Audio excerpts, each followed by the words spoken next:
আসসালামু আলাইকুম দর্শক, আশা করি সবাই ভালো আছেন।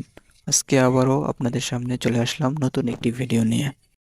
আজকের ভিডিওর টপিক হলো জিমেলের পাসওয়ার্ড কিভাবে চেঞ্জ করব। ঠিক আছে, আমরা অনেকেই আছি যারা জিমেল খোলার সময় পাসওয়ার্ড দেই, কিন্তু সেই পাসওয়ার্ডটা আমরা মনে রাখতে পারি না। তাই আজকে আমি শিখিয়ে দেবো আপনাদেরকে জিমেলের পাসওয়ার্ড কিভাবে আপনি চেঞ্জ করবেন। চলুন আমরা এর জন্য এখানে চলে যাব প্লে স্টোরে। প্লে স্টোরে যাওয়ার পর এরকম একটা ইন্টারফেস শো করবে আপনাদের সামনে। এরকম একটা ইন্টারফেস শো করার পরে আপনারা উপরের দিকে তাকান, উপরের দিকে দেখেন জিমেলের একটা লোগো আছে। ওই যে জিমেলের লোগোটা, এখানে একটা ক্লিক করে দিবেন। এখানে ক্লিক করে দেওয়ার পর কিছুক্ষণ লোড নিতে পারে। লোড নেওয়ার পর এরকম একটা ইন্টারফেস শো করবে। এরকম একটা ইন্টারফেস শো করবে, শো করার পরে এখানে ম্যানেজ ইয়ার গুগল অ্যাকাউন্ট এই নামে একটা লেখা আছে, দেখেন। এখানে একটা ক্লিক করে দিবেন, ম্যানেজ ইওর গুগল অ্যাকাউন্ট। এখানে ক্লিক করার পরে এরকম একটা ইন্টারফেস শো করবে।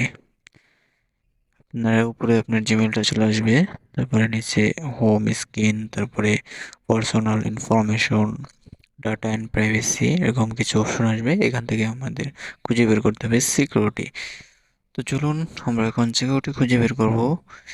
এই যে এখানে এই যে সিকিউরিটি, এই সিকিউরিটি বাটনের উপরে ক্লিক করে দেবেন। তারপরে নিচে দেখেন আপনাদের কিছু ইনফরমেশন এখানেও চলে আসছে। পাসওয়ার্ড, এখান থেকে আমাদের বের করতে হবে পাসওয়ার্ড, মানে পাসওয়ার্ড যেই লেখাটা আছে ওখানে একটা ক্লিক করে দিতে হবে। কোথায় আছে পাসওয়ার্ড? এই যে এখানে হলো আছে পাসওয়ার্ড। তো আমরা পাসওয়ার্ডে একটা ক্লিক করে দেব। পাসওয়ার্ড এই লেখায় ক্লিক করে দেওয়ার পর একটু লোড নেবে, লোড নেওয়ার পর একটা ইন্টারফেস শো করবে। তো দেখি আমরা কোন ইন্টারফেসটা শো করে। এখানে এরকম একটা ইন্টারফেস শো করবে। শো করার পরে এখানে আপনি আপনার আগের যে পাসওয়ার্ডটা আছে, ওল্ড পাসওয়ার্ড, সেই পাসওয়ার্ডটা এখানে বসিয়ে দেবেন। ঠিক আছে, কারণ আমরা হলো পাসওয়ার্ডটা চেঞ্জ করবো, তাই আগের পাসওয়ার্ডটা এখানে বসিয়ে আবারও আপনাদের সাথে যুক্ত হচ্ছি। আমি আমার আগের পাসওয়ার্ডটি এখানে দিয়ে আবারও আপনাদের সাথে যুক্ত হয়ে গেছি। তো আমার পাসওয়ার্ড দেওয়া শেষ। এখন এখানে নেক্সট বাটন আছে, এই যে নেক্সট বাটন, এখানে একটা ক্লিক করে দেবেন। ক্লিক করে দেওয়ার পর এটা একটু লোড নিতে পারে বেশি সময় ধরে, যেহেতু পাসওয়ার্ডটা চেঞ্জ করছি। তারপরে এরকম একটা ইন্টারফেস শো করবে। এখানে আবারও আপনারা নতুন করে যে পাসওয়ার্ড দেবেন ওটা করে দেবেন। তারপরে এখানে চেঞ্জ পাসওয়ার্ড, এখানে দুইবার করে চেঞ্জ পাসওয়ার্ডে ক্লিক করে দেবেন। চেঞ্জ পাসওয়ার্ডে ক্লিক করে দেওয়ার পর আপনাদের পাসওয়ার্ডটি চেঞ্জ হয়ে যাবে। তারপরে এরকম একটা ইন্টারফেস শো করবে। ঠিক আছে, তারপরে এখানে আছে গেট স্টার্টেড।